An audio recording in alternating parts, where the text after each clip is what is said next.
All right. First of all, good evening. I'm glad that I don't have to talk too much tonight. Anyway, so in these 3 days retreat, so we have very short time. The first day and then the whole day today, you might be feeling a little bit ache or pain on your physical body or maybe your leg. But you might really afterwards you do feel worth for your time. Okay, and then tomorrow we have the half day still meditate on this. I'd like to give some very short introductory of the method called the mindfulness of breathing. That's what we are doing here on this practice. Now, firstly, I like to stress the word called practice, because even I myself, if you ask me, even I myself would like to. There's no such a thing called practice.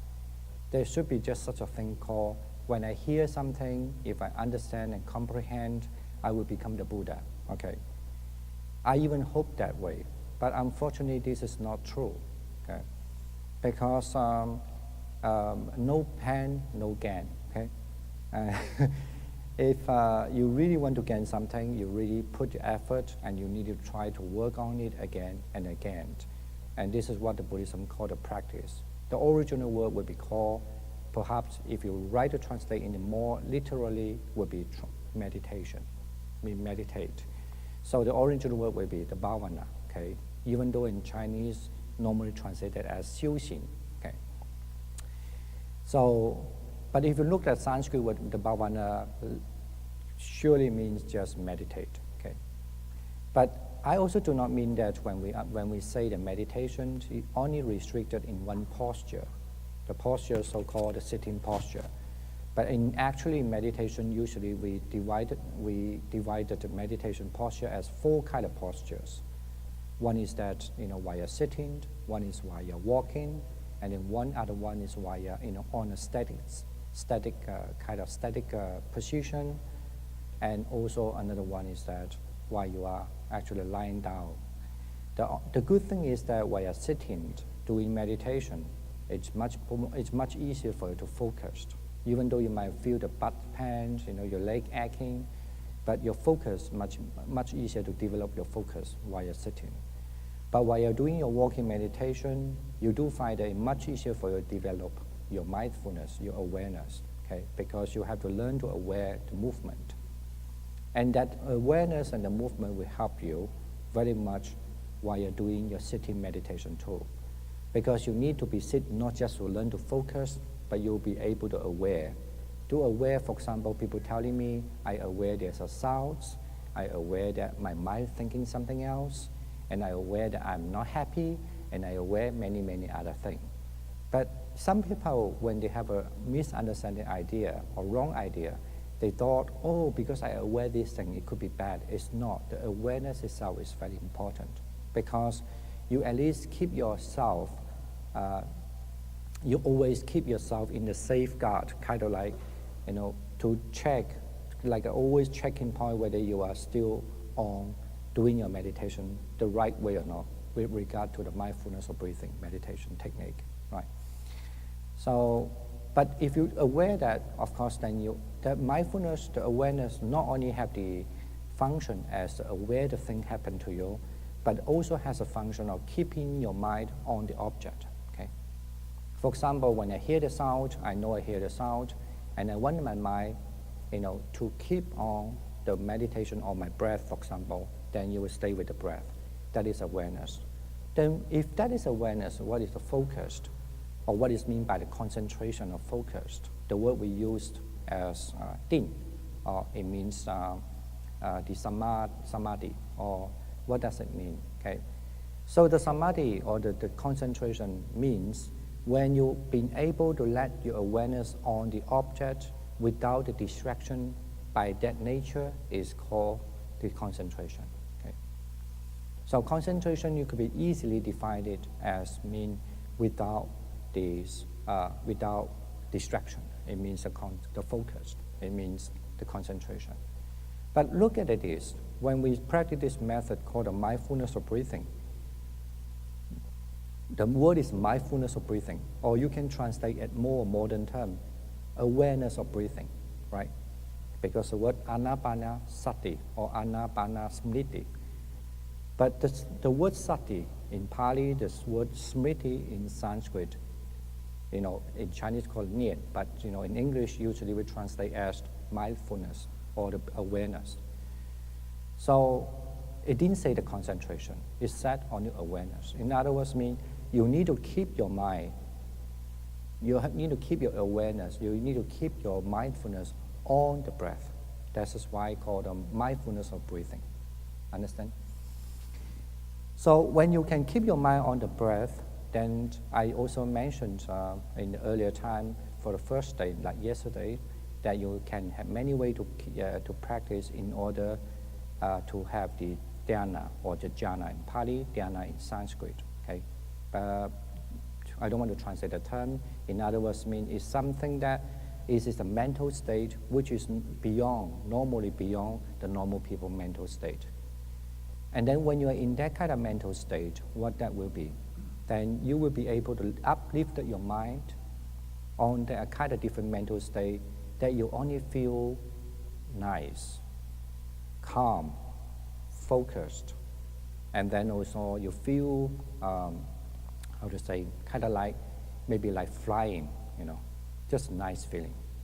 And that kind of feeling without the relying on your physical sense. In other words, your physical gratification. Without relying on your physical gratification, your mental, purely mental, just feel the very nice feelings. So this is what we call the samadhi, or what we call the dhyana. Okay? And then in the samadhi, in the dhyana, maybe I like to say what does a samadhi means. Usually samadhi just literally means just you are having your mind focused in one point or focused in one direction. In literally, if you look at the Sanskrit word, it means your mind could be flow in one direction. So, and this kind of mental state can also have many levels of it. It can be the level of that your mind is without distraction, you still have the awareness, you still have it without distraction mind, and what? But you still might have the thought comes to you. But the thought would not become, you would not, maybe easier to say this, the thought would not able to distract you, okay? For example, like if you are, maybe easier to say this, for a mundane experience, like a person's when, today if I say, oh, so you have buy the stock market, and then the stock soar 200%, right? You feel happy, don't you? Anyway, you don't. If you don't, give it to me, okay? But you definitely feel 200%. Say that even 50% might be, and you feel happy, right? Even though at that time, maybe just a minute later, people telling you, oh, I have a problem, I hate you. It doesn't matter to you. You know what I'm saying? The people say, hate me, hate you, and whatever. I don't like your look. I hate your mouth. I hate your eyes. You don't look that charming to me, and then you don't mind. You just know these things. Of course, you are not happy. When I say not happy, you might be feel something, but it won't bother you because your mind was obsessed with that 200% of the soar of the stock market, right? So that's how the mundane. I never have this experience for 200. I hope so. I don't know how I feel. Anyway, so I want to say is that if that's a very similar case that I can conjecture. So when our mind have the samadhi, so even though the thought comes to you is the bad thought, but it will not trigger you. Okay, it wouldn't trigger your anger. It wouldn't trigger your sadness. It wouldn't trigger you. So this is what I mean by the samadhi, the function of the samadhi. Okay, but that kind of state is important too. Even though it won't trigger you, but it's still, you allow, or when I say allow, mean that kind of mental state is allowed or allows Any different kind of the defilements arise. Get it now? But it would not hook you, kind of like grab you, like normal day. If normal day with people telling you, I hate your look, you get angry. Okay? If you're a good practitioner, you may be angry for 1 hour, 2 hours. If you're not a practitioner, you hate the person whole life, right? And then you've been hooked with that kind of the language, and then you have the strong impression, and then you take it too personal, and basically you have a wrong way of doing it, and then this hatred, the ideas of these persons, that he always disliked me, then become a burden to you, okay? But the same thing, if your mind, as I just mentioned, if your mind was so delighted, happy, and then even the same phenomena comes to you, you will be able to just let it go, okay?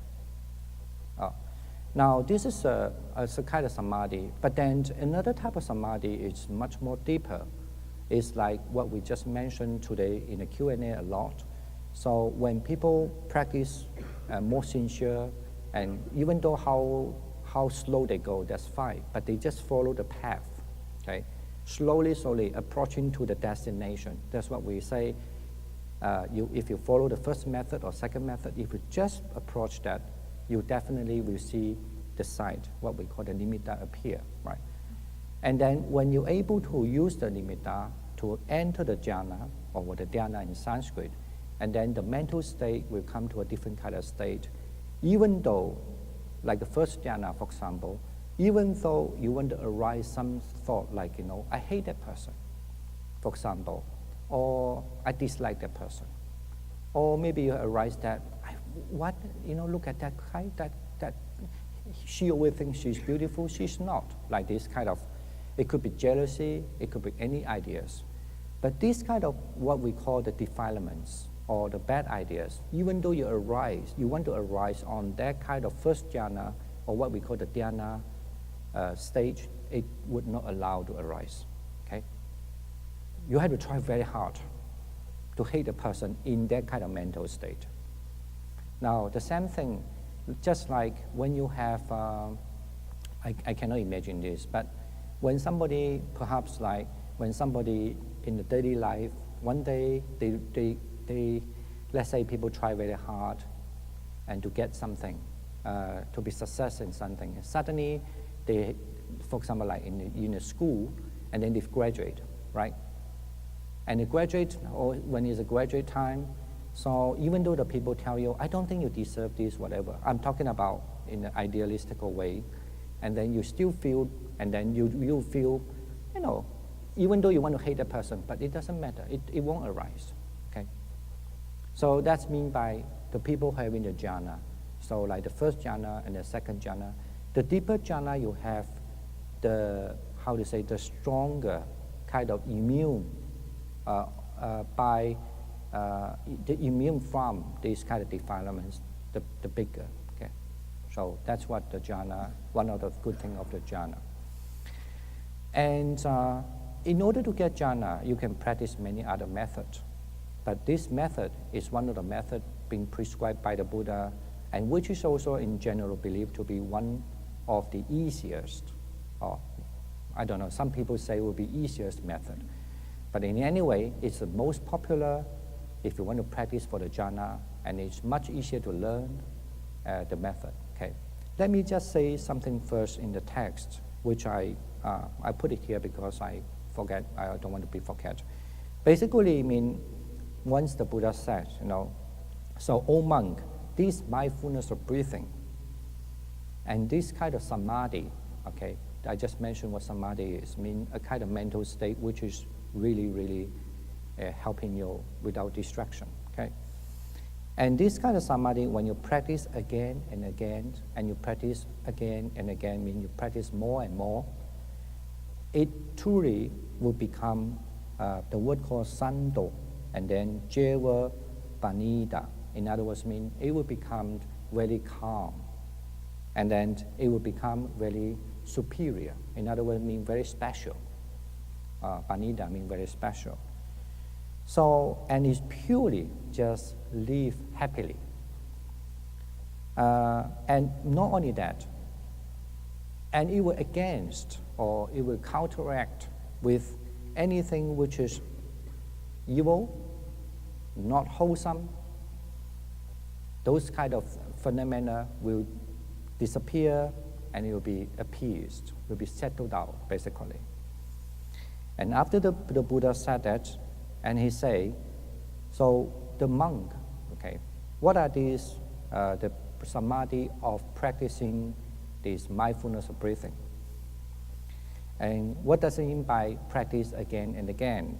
And it becomes to a very calm, I just say that the word means peaceful or very special and without any,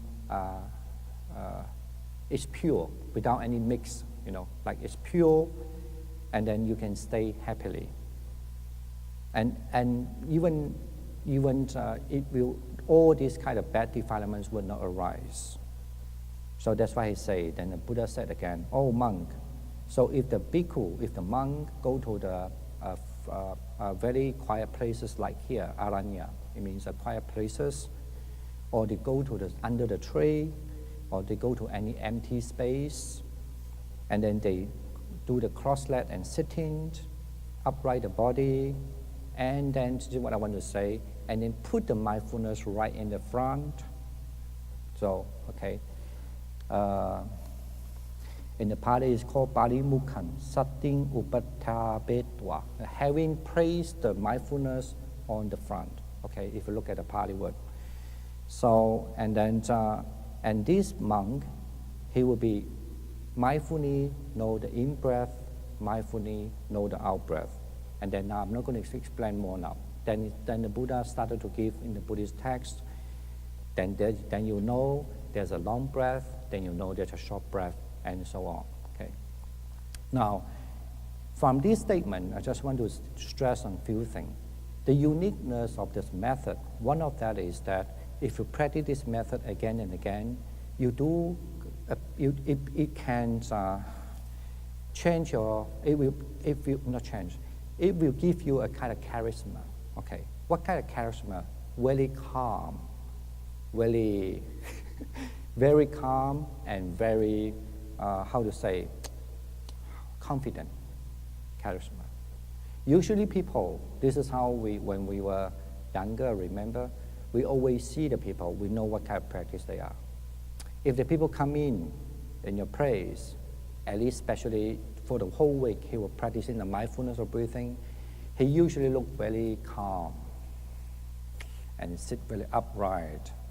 And then he's also normally have a kind of uniqueness, kind of very quietness, quietness appearance, on the persons. And I'm talking about people who meditate good, okay? I don't mean the people struggle. If they struggle, first they hate it, they look very ugly. But I won't mean that they practice quite okay. So, but if the people practice loving kindness, they become much more smiling, like a baby, okay? And if the people are practicing the compassion meditation, so it will be, this is how we think. I'm not talking about people who have everything mixed together. So it's purely just meditate on the compassion meditation. You will see the people look a little merry, but it's not sad, but it's happily merry. Get it now? And maybe put it this way, merry, but with a content mind, okay? And if the people practice a joy meditation, you could feel it almost like a kid, just happier, happier, happier, like that. So the same thing, actually, people will be practice the equanimity meditation. It looks maybe a little bit similar to what the mindfulness of breathing. It looks very quiet and looks very calm. Okay? So there's an exception. Some people look a little sorrow. Is that when people practice the asubha, mean what we call the meditation in pureness, they might be look a little bit really serious. Okay. Because they observe everybody like a skeleton, Imagine he see everyone sitting here just skeleton, no flesh. How wonderful, right? It is actually, some people like a skeleton, that's the reason why. And they do feel that because looking at skeleton, there's a sense of pureness there, okay? Anyway, so, but this technique, I like also to stress one other thing is because when you meditate on the mindfulness of breathing, it becomes so calm and you have a uniqueness of calmness and special. So whenever in the daily life, when you practice, you must first learn to recognize the goodness of this method. Okay? The goodness is when your mind is not calm, you need to just only observe your breath. Now, the important here, when you observe your breath, you must try to learn the very moment when you observe your breath, you feel the calmness. That is a very important point I want to stress. But if you don't recognize this, you can be taken over by the greed, okay? It means my meditation is not good. I want to be calm. I can observe my breath, but it's not good enough. So what you will do? So you get more anxiety. You see, that person right in front of me, I don't like the person, but he's still right in front of me. I want to observe my breath. So you become what? Right? So sometimes, but at least you are in control. But this show one thing. The best is you must recognize that the very moment if you observe your breath, you calm down. Okay? Get the pictures. It's really important pictures. But sometimes I will lose my temper too because I forget the breath even. Okay?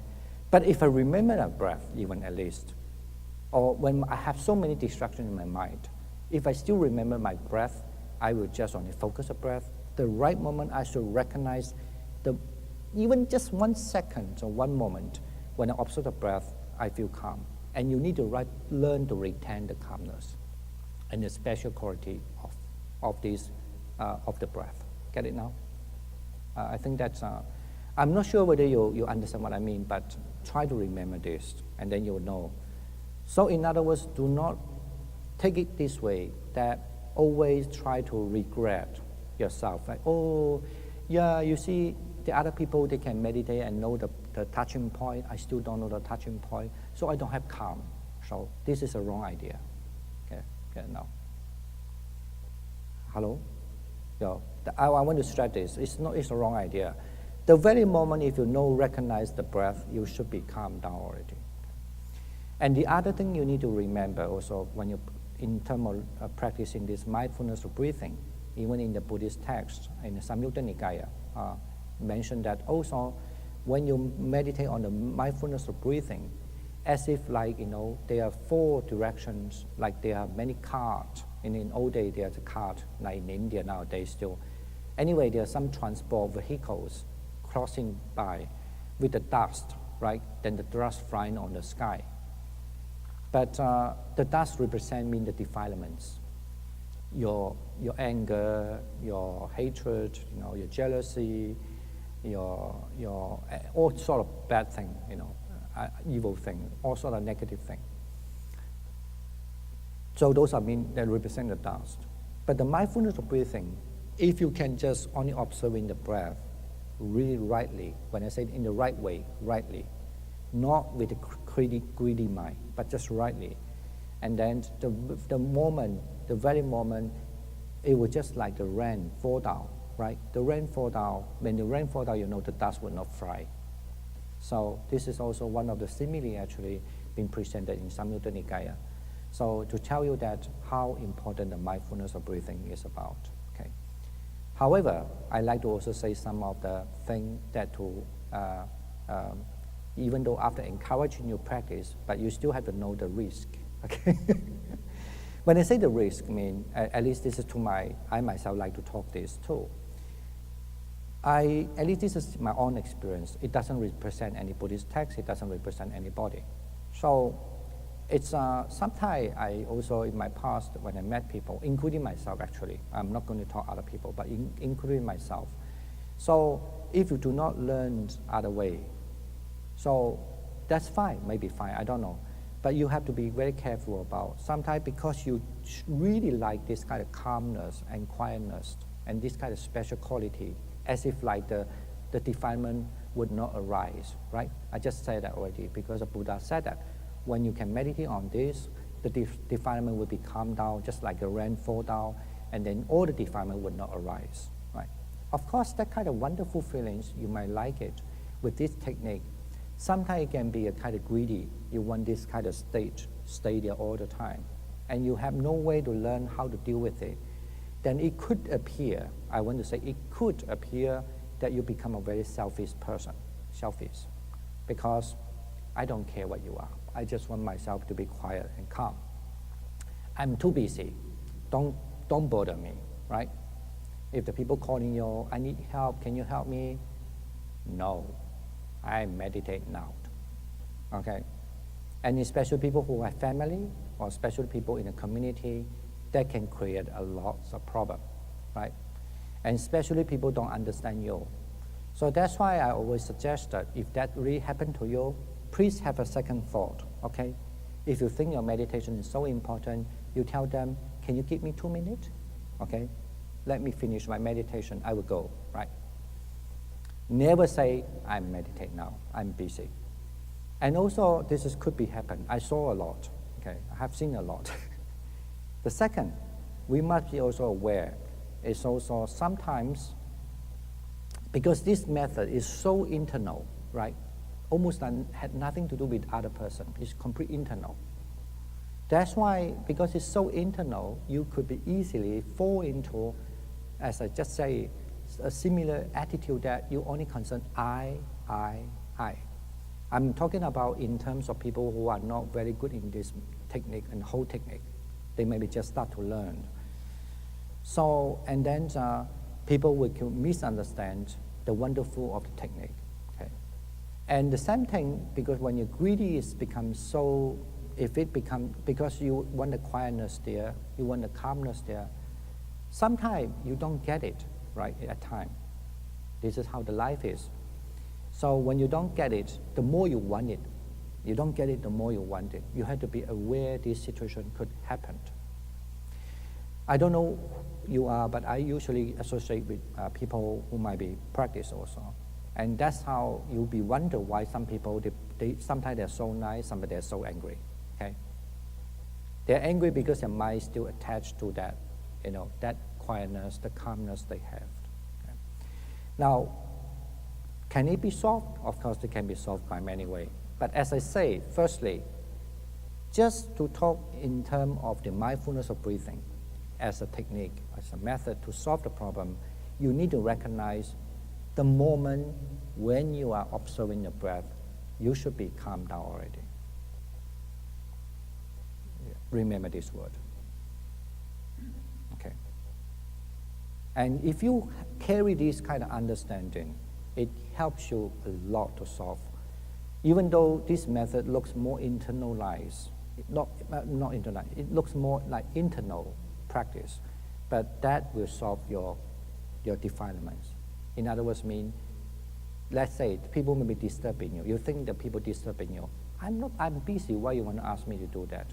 But if you recognize the breath, the moment, you would not react, because the defilement will be calmed down. Basically, you're able to settle down the defilements. Okay? The other way to solve, which I always emphasize, you should learn loving kindness, compassion, and equanimity and joy meditation, because that method is not just only complete about yourself, it's about others. So that's why your connection to the others make much more, because you have to, the method itself, you have to be really meditate on the other, and then you also not just inclusive, you are not just become inclusive, actually you become, I don't know. Yeah, you're not become inclusive, but you become exclusive. You are not exclude the other, basically you include everybody within you. So that's why the force of light by the method have such a wonderful impact, and you normally become much more friendly persons. Okay. Now, again, I need to back to what I just recited. It said that then you need to go to a place to meditate, like a quiet place, and a place that people are meditating, and so on. Now, why I want to stress this point, to let people understand, practice Sometimes you need a kind of environment. Sometimes, just like study. I'm not talking about people who are advanced. For beginner, that's very important too, right? Just like when you learn a language, especially this is your first, second language, you definitely need an environment for you, right? At least a school, at least there's a private tuition there, and so on, to help you to keep on your learning your language, right? The same thing for the mindfulness of breathing. And do not, please do not understand Buddhism in such a way that because I read it, I look it, I understand what it said, now I'm the Buddha, okay? And I always try to emphasize this again and again. I hope so, even if that would be the case, because then I don't have to really practice. Because you see, when you're sitting here, your leg is aching, your back is paining, and then you don't have a wonderful time to listen to music, right? You can just sit in here and just practice. And that's why somebody don't want it. But unfortunately, that's the only way. The practice is the only way. You just got to practice, no any other. No shortcut for that. So by practice here, it means meditation. I usually also like to say this. It's not like when I know there's a long breath, there's a short breath. This is the what they call the whole breath, and then this is the calming the breath, and then there's the joy within the breath, and there's a happiness within the breath, and so on. Of course, everybody can read, but you really need to practice. I'm sure that once all people come here, you understand that the way. It's really different between when you talk about it, and it's different when you're doing it, right? Am I right? So it's really different. So must understand most of the Buddhist teaching is just how you do it. It's not how you understand it only, okay? So you have to learn how to do it. Now, and I need to stress this point because I remember, I won't say remember, I think I remember one of my teachers say, it is just like somebody who learns swimming, okay? So you can talk about how to swim, and you can watch on the TV and the television, all the swimming very nicely, you are maybe shouting, oh, I want this person to win, which country to win. But when you go to swim, okay? And then you might know the theory, you might know the tension theory, the water theory, intensity theory, surface tense theory, whatever kind of theory you might be learning. You might be a great mathematician, a great scientist, but if I throw you on the water, you just drown, okay? But there are people might not necessarily learn all this theory, but they just learn how to swim, okay? But according to Buddhism, of course, if you even know how to swim and then you know the theory, of course, then when you teach people, you can even teach them much better too, right? I know that remember my childhood, I never learned how to swim actually. Because the problem is my father, the way to teach me to swim, he would just grasp me and throw me in the sea. I'm not joking, because that's how my father learned swimming. My parents, my fathers, grew up from beside the sea. That's why to him, how the grandfather teach him to swim is he had to tie the rope on the waist and just throw him on the sea. And he just crawl. If he drowned, he would just pull him up. But somehow at that kind of generation, I don't know whether they complain, but they take it, that's it. In my generation, that's a horrible thing. I remember my father told me, we should go to swim. Oh, we are happy, because imagine, right, with my sister. We like to go to sea, and then we don't have to study, that's a man thing. And we went to the seaside, and then my father said, let me teach you swimming. Of course, at first we were so happy. Good, how to swim? He said, you just, how to say this word? Pa, I don't know. Stroke, yeah, thank you. You just need a stroke, right? You just need a stroke, that's fine. Yeah, it looks like very nice. And we thought our father was going to teach us how to stroke, and then my father was holding us, stroke, and paddle your leg, and we do the paddle and the stroking, and suddenly, he said, okay, 1, 2, 3. I don't know what he was doing, but then he threw me on. I like a Superman. But unfortunately, I cannot fly, and I just drop. And I get so scared. And then my father going to grab me again. I rather run away, okay? Anyway, so that's why since I never know how to swim. because I get scared also. And the second time, I never allow my father to touch me in the sea. Well, but you know, so I mean that's why I like to use a similar swimming tool. So if you really never, you know, experience it and that, yeah, some people they might not know the theory, they know the swimming. But some people, if they learn the training, the theory, what kind of water, whatever, what kind of tide, right, and so on, maybe they are much more. Anyway, what I want to say is that maybe when you teach, you can be teach much better, the same way. But still, you have to learn how to swim in order to teach people how to swim. I knew that some people argue with me. They say, but there are some teachers, like a coach, they don't necessarily play basketball very well. They swim very well, but they still teach very well. I say, yeah, I agree with that. But I'm sure they at least know how to play basketball, and they know how to play, you know, how to swim, right? They might not be like a champion, but they definitely know how to swim. Okay. Anyway, those we need to understand. That's what we call the practice. The other thing I'd like to say before I end of this talk is what I want to mention. Other thing is that we must understand to practice meditation is a marriage. Okay, in Chinese, 我们叫三福局. It means that three kind of marriage can gather together. In other words, mean you need to practice. You have to build up your foundation by having a marriage. That's how the Buddhist terminology. 就福报, and this marriage, so it's one of that you need to do is a generosity, okay? Be a generous person, and then the second is that you need to practice your virtue. But usually in Chinese, like to say you're holding a precept. Those are the concepts. I want to say mean you have to be a virtual person, like be a nice person, basically.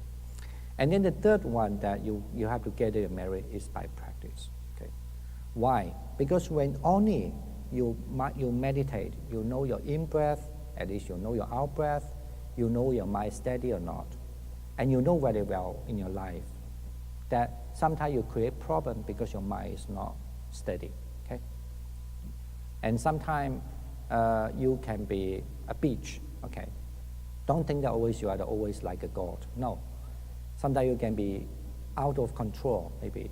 It's because your mind is not steady. At least this is not talking. You really know it, okay, by yourself, right? Because if a wise person, if they really know it by themselves, even though it may take a little longer time for that person, but the person will start to change, right? For example, how it changed. At least he would say, don't talk to me now. My mind is not steady. Can I talk to you later, right? It would not fight right away. He would admit. The problem is a lot of problem is some people, when they practice, they don't admit. You need to learn how to admit it, because when you learn how to admit it, means only true when you meditate. You admit that I'm not in a good mood. Can we stop talk later? Let me settle down my mind, and then we can talk about it. Okay.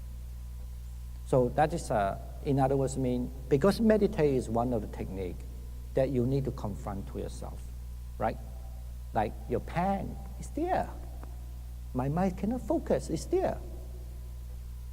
You're not trying anything, but you just want, you know your mind is not focused. You will just try to find how to let my mind focus, right? It is there. You're not lying to yourself. No, I am focused, but I hate you, you know. Try to see, when your mind is focused, do you hate the person or not? You be a judge. Don't believe what I say, you know. Be a judge. So when your mind is focused, yeah, you know the person is a problem, but you don't have anger. You just know he's a troubled person. Let him be, you know. Right? So when your mind is focused, because when your mind is focused, you definitely, the mind, your internal mind is happy, joy.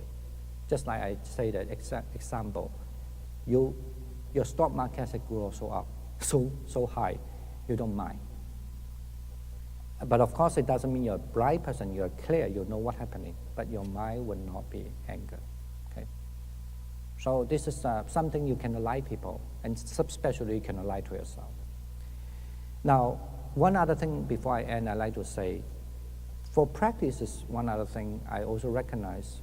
Sometimes when we're in a Buddhist circle, we like to pray, or even in the other religion too, they like to pray, oh, help me, save me, give me the power, and all sort of things. That is one of the uniqueness also, the wonderful of the religion, whatever religion you are. But I do find that sometimes this kind of praying is helpful in our life, give you a lot of hopes, let you move on your life, and then to one to another. But I do feel, I'm not here to say for 100%, but I do feel just a reference for you to see whether it's true in your life. But you might go over a problem, but you never change. It could be. But some people change, I know. But quite likely you don't change because you just be lucky. Through the prayer, the power, you have overcome the problem that you faced. But doesn't mean that you will change. Okay? So it become a part of the problem also. For this is definitely is not the essence of Buddhist teaching. The essence of Buddhist teaching, you have to be soft your defilements, right? Whatever inside the bad thing, you need to clean it if you can. At first, you don't want to clean it. You need to pack it, put it one side, right? And wait for the time and kick it out, That's what it is mean. Otherwise, it's always there. So to do that is only meditation will help you to do this. Just by praying, at least to the Buddhist theory, it doesn't help that way all the time. Okay?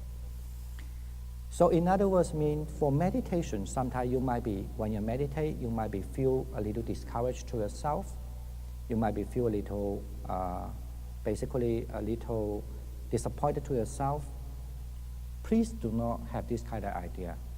Because when you meditate, you see the more of yourself, the better you are. Now, I'll give you one other example. I may be talking too much, I know. You hate me later, okay? So the example is like, at least this is how I look at it.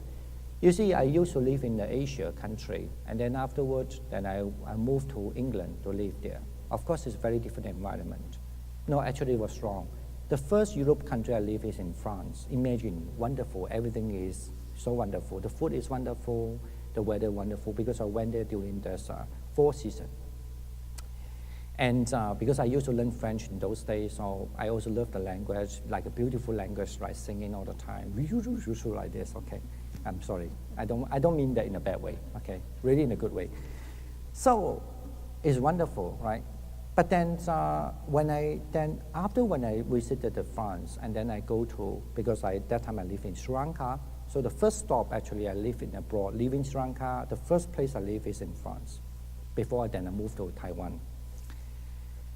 And then when I back to Sri Lanka, I look at Sri Lanka in a very strange way. I hope you won't mind. Okay.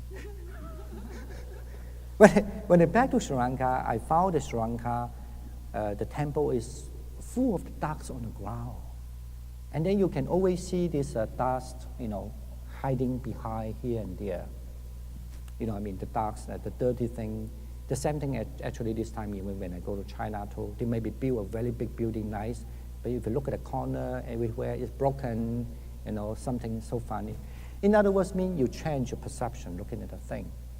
I don't mean you have to be a picky, I just want to say this, when you have this expose yourself to a different thing, it makes you a chance to see something which is actually there. You didn't see it, but it can be very troublesome, right? So that's why there was a time I was wondering whether I become a problematic person, because my mind was thinking, what happened here?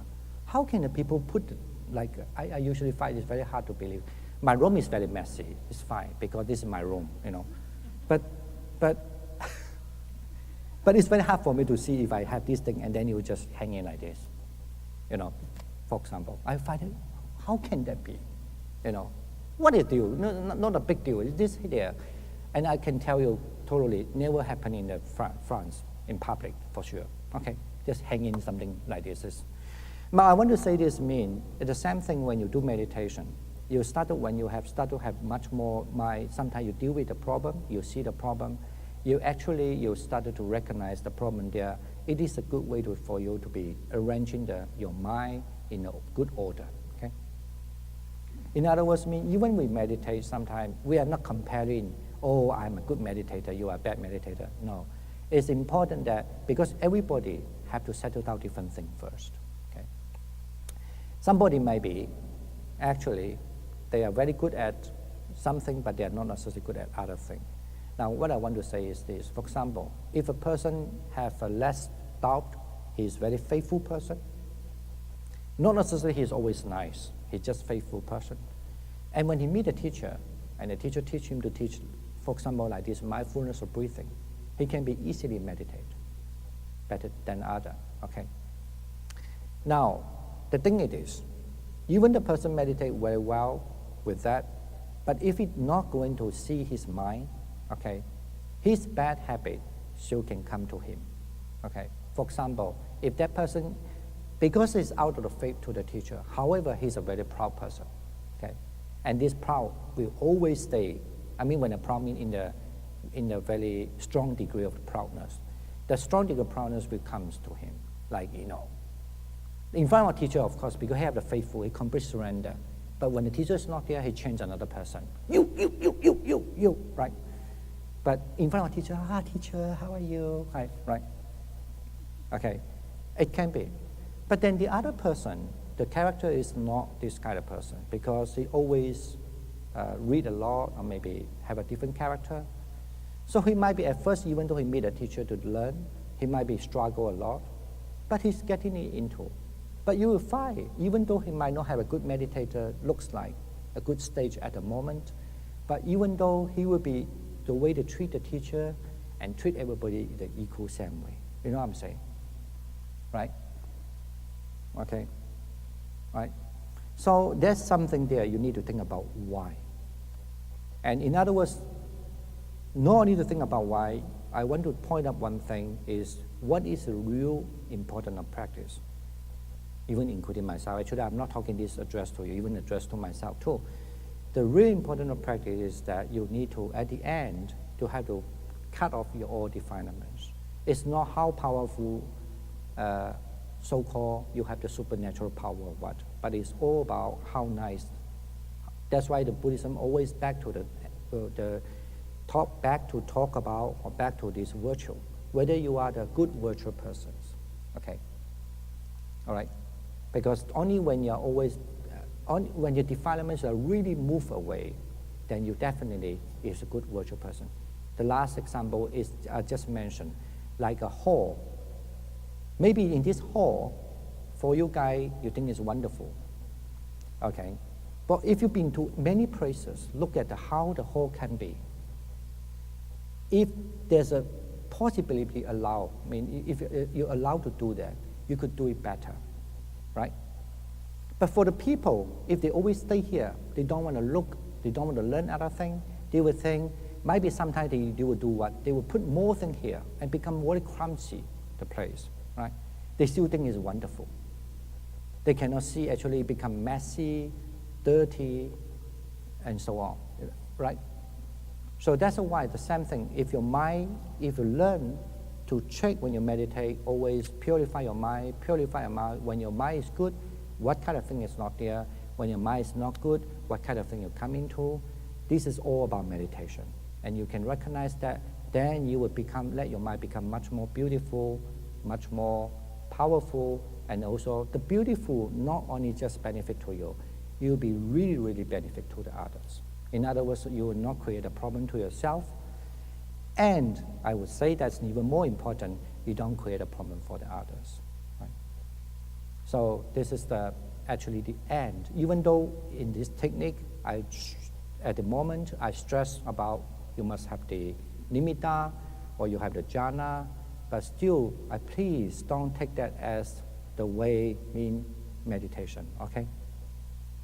The way of meditation is always you become a beautiful person, nicer person, like a patient person, a person who will great endurance to others and helpful to others. That's what is about the main action or the meditation. All right. Okay, I will just end this talk and then have 10 minutes break. We have 30 minutes meditation. You can go to sleep. Okay. But thank you for your attention. Yeah. And thank